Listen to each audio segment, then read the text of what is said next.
जम्मू में कांग्रेस मुख्यालय पीसीसीएचक्यू में आज एक महत्वपूर्ण प्रेस वार्ता आयोजित की गई, जिसमें पार्टी के वरिष्ठ नेताओं ने केंद्र सरकार की नीतियों पर कड़ा प्रहार किया।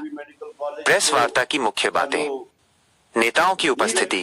अखिल भारतीय कांग्रेस कमेटी एआईसीसी के महासचिव और जम्मू कश्मीर व लद्दाख मामलों के प्रभारी डॉक्टर सैयद नसीर हुसैन सांसद ने जम्मू में प्रेस कॉन्फ्रेंस को संबोधित किया।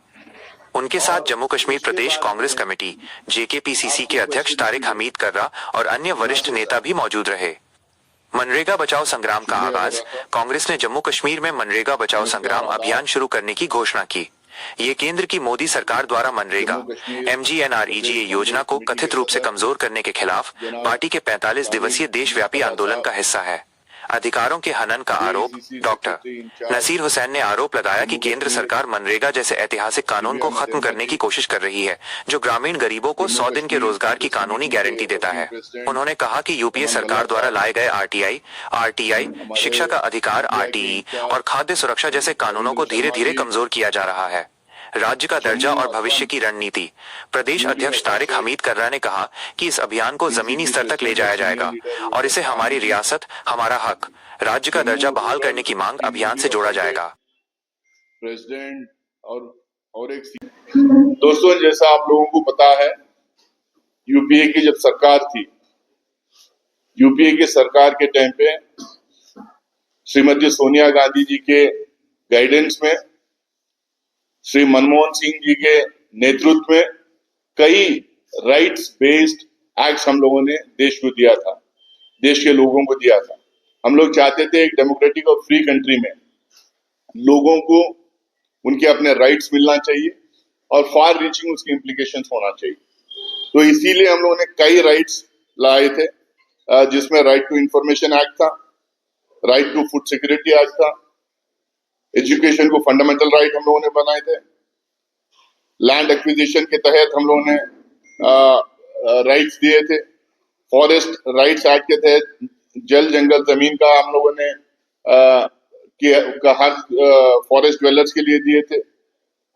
और इसी तरह से मनरेगा के तहत राइट टू वर्क जो है, कोई भी सिटीजन इस देश के अंदर जो पैदा होता है, हमारे देश का जो भी नागरिक है, उसको अपना काम पूछने का हक दिए थे हम लोग।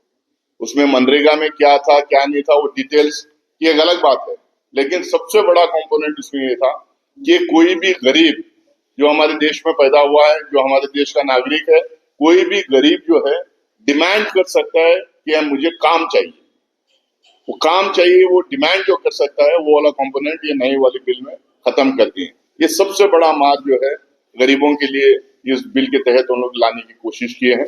हम लोगों ने उसमें ये कहा था मनरेगा के तहत कि मिनिमम 100 डेज का काम देना चाहिए, मैक्सिमम का कोई लिमिट नहीं था। वहां की ग्राम स्वराज जो हम लोग जिसकी बात करते हैं, वहां की ग्राम सभा डिसाइड करेगी कितना काम रहेगा, कौन सा काम करेंगे, कहाँ काम करेंगे, कौन कौन काम करेंगे। ये सारा डिसीजन जो है नीचे के लेवल पे, जो पंचायती राज सिस्टम की हम जो बातचीत करते हैं, ग्रास रूट्स लेवल डेमोक्रेसी की जो बात हम करते हैं, जो 73rd और 74th अमेंडमेंट के तहत हम लोगों ने देश को जो दिया था, वो भी कांग्रेस की सरकार थी उस टाइम पे, कि हम लोग नीचे के लेवल तक डेमोक्रेसी को लेके जाएंगे और नीचे के लेवल पर तक डिसीजन मेकिंग रहेगा। उसके तहत हम लोग राइट टू वर्क को इम्प्लीमेंट करने की मनरेगा के थ्रू कोशिश की थी और काफी अच्छा चला था। Congress rule state, opposition rule states में काफी अच्छा चला था, लेकिन जब भाजपा आई या भाजपा के अलायंस पार्टनर्स आए, वहां पे थोड़ा ये धीमे पड़ गया था। भारतीय जनता पार्टी जिस तरह से राजनीति करती है, जिस तरह से pro corporate, pro big business, pro पूंजीपति, प्रो अमीर लोग की जो राजनीति करती है, उससे एकदम साफ है। जितने हम लोग ये राइट्स दिए थे, ये सारे राइट्स बेस्ड एक्ट्स के खिलाफ जो है उन्होंने कोई ना कोई कार्रवाई की थी, उसके खिलाफ किसी ना किसी के तरीके का इंटरवेंशन थ्रू एक्ट्स किया या थ्रू अपने इम्प्लीमेंटेशन के थ्रू उन्होंने उसके ऊपर हमला बोला। ये हमेशा अपने स्टेट्स में जहाँ ये रूल कर रहे थे, वो स्टेट्स में इन एक्ट्स को जो है कमजोर करने की कोशिश उन्होंने की है। अगर उस तरीके से देखे जाए तो अब जल और फॉरेस्ट राइट्स एक्ट की हम बात करते हैं, लेकिन जमीन उठा के अदानी को ये देते हैं। हम लोग अपनी जमीन की जहां बात करते हैं, ये 3 काले कानून किसान के खिलाफ लेके आए थे, उनकी जमीनें छीनने की ये लोगों ने काम की थी, जिसके खिलाफ हम लोगों ने हंगामा पार्लियामेंट के अंदर किया था। मैं भी एक आदमी हूँ जो सस्पेंड हुआ था इस हंगामे में। उसके बाद में 14 महीने का संघर्ष चला किसानों का, उसके बाद ये बिल को वापस लेना पड़ा उनको। उसी तरह से फूड सिक्योरिटी बिल में अगर आप देखेंगे, ये डायरेक्टली उसको कम करने की कोशिश नहीं कर रहे। एक तरफ बोस्ट करते हैं कि हम 80 करोड़ गरीब लोगों को हम खाना पानी दे रहे हैं, राशन पानी दे रहे हैं करके, दूसरी तरफ SIR के तहत लोगों को डिलीट करते जा रहे हैं। जितने जितने नाम डिलीट होंगे वोटर्स लिस्ट में, उतने लोगों को का फूड सिक्योरिटी खत्म हो जाएगा। ना उनको पेंशन मिलेगी, ना उनको खाना मिलेगा, ना उनको राशन पानी मिलेगा। तो इनडायरेक्ट तरीके से ये हमला करने की, इन सारे एक्ट्स के ऊपर हमला करने की भारतीय जनता पार्टी कोशिश कर रही है। उसी तरह से राइट टू इंफॉर्मेशन तो इन्होंने एक्ट को कमजोर कर ही दिया है। SIR की तरफ जो राइट टू वोट है, जो अधिकार हमारा है, वो छीनने की कोशिश कर रहे हैं। मैं आपको याद दिलाना चाहूंगा कि पंडित जवाहरलाल नेहरू जब यूनिवर्सल एडल्ट फ्रैंचाइज की बात किए थे, उन्होंने कहा कि बहुत सारे डेवलप्ड कंट्रीज में भी यूनिवर्सल एडल्ट फ्रैंचाइज है नहीं, लेकिन हम चाहते हैं कि हिंदुस्तान का हर नागरिक जो एडल्ट बनेगा उसको राइट वोट देने का अधिकार रहेगा। उस टाइम पे RSS और जनसंघ इसका विरोध किए थे। उन्होंने कहा था कि Nehru, there will be a day when Nehru and Congress will realise that this was a very bad decision and they will regret for this. आज वो लोग क्या कर रहे हैं?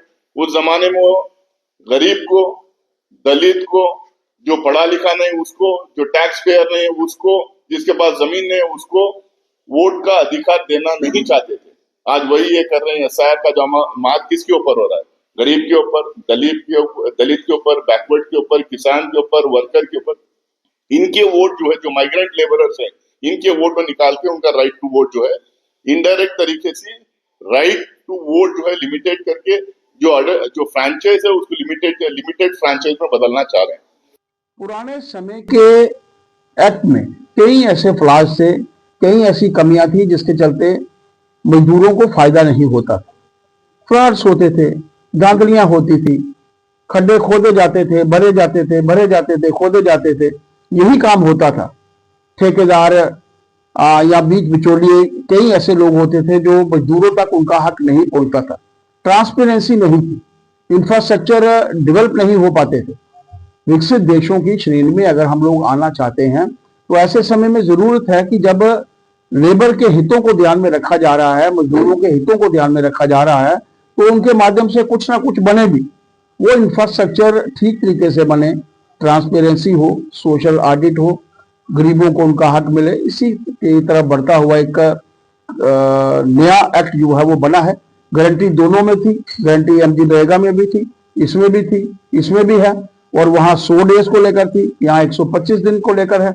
आप मानिए गरीबों को इसका फायदा होगा, किसानों को भी इसका फायदा होगा, क्योंकि 60 दिन की जो ब्रेक कटाई को लेकर, बुवाई को लेकर जब लेबर लगातार से MGनरेगा में काम करती थी तो किसानों को लेबर नहीं मिलती थी कुछ प्रदेशों में, इसलिए प्रदेशों के ऊपर छोड़ा है कि 60 दिन की वो ब्रेक दे सकते हैं और गरीबों को, मजदूरों को उनका हक मिले। इसकी तरफ एक बढ़ता हुआ कदम है। आज प्रदेश की हमारी वर्कशॉप है, इसके बाद जिलों में होगी, मंडलों में होगी, और नीचे पंचायतों में हर स्तर पर पार्टी के कार्यकर्ताओं के माध्यम से लोगों के बीच में एक अवेयरनेस के तौर पर इस कार्यक्रम की जो है वो शुरुआत हुई।